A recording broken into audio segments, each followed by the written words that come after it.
നമസ്കാരം. പ്രധാനമന്ത്രി നരേന്ദ്രമോദിയെ താൻ വെറുക്കുന്നില്ലെന്നും അദ്ദേഹത്തിൻ്റെ കാഴ്ചപ്പാടിനോടാണ് തനിക്ക് വിയോജിപ്പെന്നും ലോക്സഭാ പ്രതിപക്ഷ നേതാവ് രാഹുൽ ഗാന്ധി പറഞ്ഞു. അമേരിക്കൻ സന്ദർശനത്തിൻ്റെ ഭാഗമായി വാഷിംഗ്ടൺ DC-യിലെ ജോർജ് ടൗൺ യൂണിവേഴ്സിറ്റിയിൽ വിദ്യാർത്ഥികളുമായി സംവദിക്കവെയാണ് രാഹുൽ ഗാന്ധി മോദിയെക്കുറിച്ച് പറഞ്ഞത്. മോദിയോട് എനിക്ക് വിദ്വേഷമൊന്നുമില്ല. എൻ്റേതിൽ നിന്ന് വ്യത്യസ്തമായ കാഴ്ചപ്പാടാണ് അദ്ദേഹത്തിൻ്റേത്. അതിനോട് ഞാൻ വിയോജിക്കുന്നു. എന്നാൽ അദ്ദേഹത്തെ വെറുക്കുന്നുമില്ല. അദ്ദേഹം എൻ്റെ ശത്രുവല്ല. അദ്ദേഹത്തിന് ഒരു കാഴ്ചപ്പാട്, എനിക്ക് മറ്റൊരാശയം. അദ്ദേഹം ചെയ്യുന്നതിനോട് എനിക്ക് സഹാനുഭൂതിയും അനുകമ്പയുമാണുള്ളത് എന്നും രാഹുൽ ഗാന്ധി പറഞ്ഞു.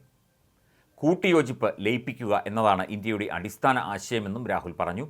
ഇന്ത്യയെ വേർതിരിച്ച് കാണുക എന്ന തെറ്റിദ്ധാരണയാണ് BJPക്കും RSSനും ഉള്ളതെന്നും അദ്ദേഹം വ്യക്തമാക്കി. ഭാഷകൾ, പാരമ്പര്യങ്ങൾ, ചരിത്രങ്ങൾ, മതം അടക്കമുള്ളവ കൂടിച്ചേർന്നതാണ് ഇന്ത്യയുടെ ഹൃദയം. നിങ്ങൾ ഇവിടെ ഉച്ചഭക്ഷണം കഴിക്കുമ്പോൾ ആദ്യ കോഴ്സ്, രണ്ടാമത്തെ കോഴ്സ് എന്നിങ്ങനെയാണ്. ഞങ്ങൾക്കതില്ല. ഞങ്ങൾക്ക് ഒരു താലി ലഭിക്കും, അതിലെല്ലാം ഉണ്ടായിരിക്കും. അത് ഒരു കൂട്ടമാണ്. എല്ലാ ഭക്ഷണത്തിനും ഒരേ മൂല്യമുണ്ട്. കൂട്ടിയോജിപ്പിൻ്റെയും ലയിപ്പിക്കലിൻ്റെയും ആശയമാണ് ഇന്ത്യയിലുള്ളത് എന്നും രാഹുൽ ഗാന്ധി ചൂണ്ടിക്കാട്ടി. ഇന്ത്യക്കാർ ആരാധനാലയങ്ങളിൽ പോകുമ്പോൾ അവർ അവരുടെ ദൈവവുമായി ലയിച്ചു ചേരുന്നു. അതാണ് ഇന്ത്യയുടെ സ്വഭാവം. ഇന്ത്യ മൊത്തത്തിൽ വേറിട്ട കാര്യങ്ങളുടെ കൂട്ടമാണെന്ന് BJPക്കും RSSനും ഉള്ള തെറ്റിദ്ധാരണ, അത് നമുക്ക് ആവശ്യമില്ല. ഒന്നും പുനർനിർവചിക്കേണ്ട കാര്യമില്ലെന്നും എല്ലാം ഇന്ത്യയിൽ ഉണ്ടെന്നും രാഹുൽ ഗാന്ധി പറഞ്ഞു.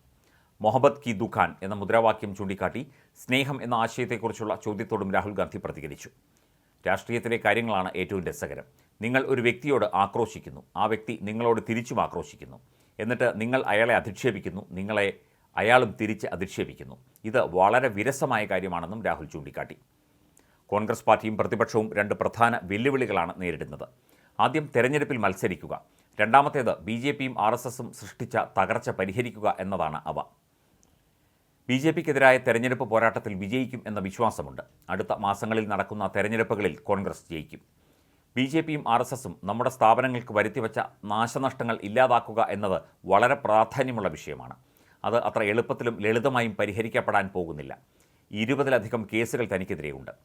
അന്വേഷണ ഏജൻസികൾ, നിയമ സംവിധാനമടക്കം നിരവധി മാർഗങ്ങൾ ഉപയോഗിച്ച് പ്രതിപക്ഷത്തെ ആക്രമിക്കുന്നത് അവർ തുടരുകയാണ്.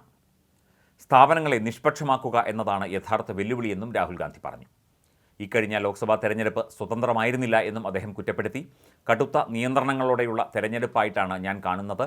നീതിയുക്തമായ തെരഞ്ഞെടുപ്പിൽ BJP 240 സീറ്റിനടുത്ത് എത്തും എന്ന് ഞാൻ വിശ്വസിക്കുന്നില്ല എന്നും രാഹുൽ ഗാന്ധി കൂട്ടിച്ചേർത്തു. നരേന്ദ്രമോദി മാനസിക സംഘർഷം അനുഭവിക്കുന്നുണ്ട്. ഗുജറാത്തിൽ നീണ്ടകാലം അധികാരത്തിൽ ഇരുന്ന അദ്ദേഹം വീഴ്ച അറിഞ്ഞിട്ടില്ല. പ്രധാനമന്ത്രി സ്ഥാനത്തും അദ്ദേഹത്തിന് പരാജയം അറിയേണ്ടി വന്നിട്ടില്ല. എന്നാൽ പെട്ടെന്നാണ് ആ ആശയം തകരാൻ തുടങ്ങിയത്. ദൈവത്തോട് നേരിട്ട് താൻ സമ്മതിക്കുന്നു എന്ന് അദ്ദേഹം അവകാശപ്പെട്ട ആ നിമിഷം മുതൽ അദ്ദേഹം തകർന്നുവെന്ന് തങ്ങൾക്ക് മനസ്സിലായി എന്നും രാഹുൽ ഗാന്ധി കൂട്ടിച്ചേർത്തു.